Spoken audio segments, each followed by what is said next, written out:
Hey there, Grumpy Old Fart here. Be sure to check me out over on Rumble. There you'll find all of my stuff from YouTube, plus my political and social commentary and weekly current events, which YouTube frowns on.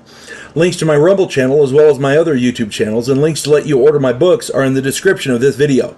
If you enjoy my content, please like, subscribe, share, and comment. I welcome your comments, even if you disagree with me. Now, on with the video. Hey there, Grumpy Old Fart here. I'm doing an Unexplained Places video on Mount Shasta, California. Before I get into this, though, I want to tell everybody that I hope you had a really great Christmas and a Happy New Year. I hope the New Year blesses everybody. I wish you nothing but the best. I also want to tell you about a new book that I got published, The House Off Farrago Road. My new book is available on Amazon. The author is H.L. Anderson. That's me. It's just a fun story about a house where the denizens are not quite normal. Mythological creatures and supernatural forces commingle with modern-day law enforcement and the criminal underworld. If the quirky weird piques your interest, check out The House Off Farrago Road. Now, on with the video. Long before the Europe in Mount Shasta, California. Excuse me. Long before the Europeans arrived in the New World, Mount Shasta has been a center of paranormal convergence. Native tribes have occupied the area for over 10,000 years.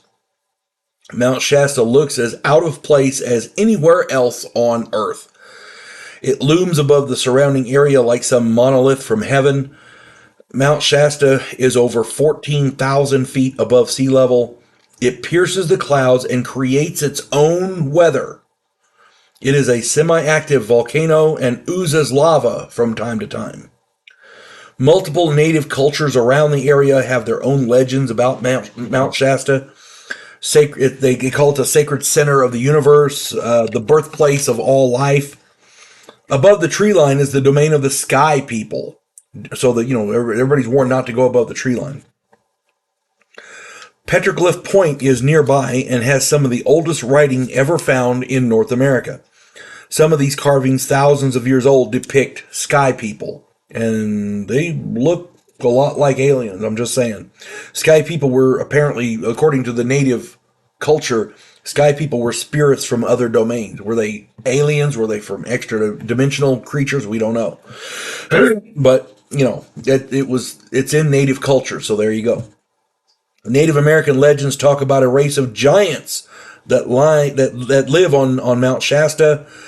There's a Modoc word called Matakagmi, and it means Bigfoot.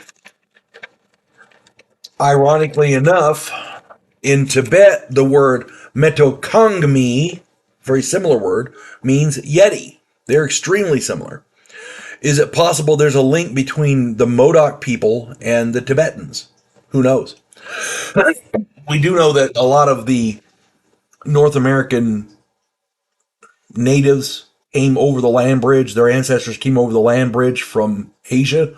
So maybe some big people traveled from Tibet and settled there, became the Modoc people. Who knows? Since the 1920s, Bigfoot sightings on and around Mount Shasta, I'll get it right in a minute, have been so common that many park rangers simply accept them in stride. In 1930, a giant humanoid skeleton, 8 feet tall, was discovered near Mount Shasta. It was a mainstream archaeological find. Some believe the giants of Native American folklore are not Bigfoot, but rather Lemurians. In 1904, geologist J.C. Brown was searching for gold at Mount Shasta. He discovered a hidden tunnel 11 miles long. And this is kind of bears out with logic because it's a volcano, so there might be lava tubes and like that. So anyway, he found this hidden tunnel 11 miles long. At the end, he found what he described as the remains of an ancient city with tunneling machinery, statues, tablets, shields, and weapons made of gold, all inscribed with hieroglyphics. He also found a tomb with 27 giant skeletons, is what he said. Brown theorized that these were refugees from Lemuria on the continent of Mu, M-U, Mu. Brown later disappeared on Mount Shasta. He's never been seen since. Mount Shasta has been a UFO hotspot for over a century. Many UFO sightings report that UFOs vanish in the reports.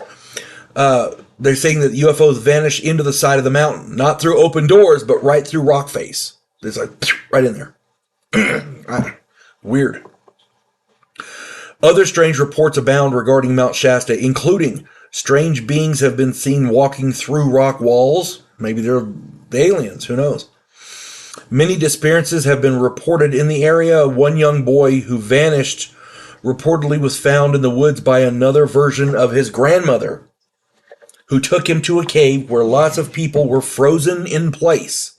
That's the kid's words, frozen in place.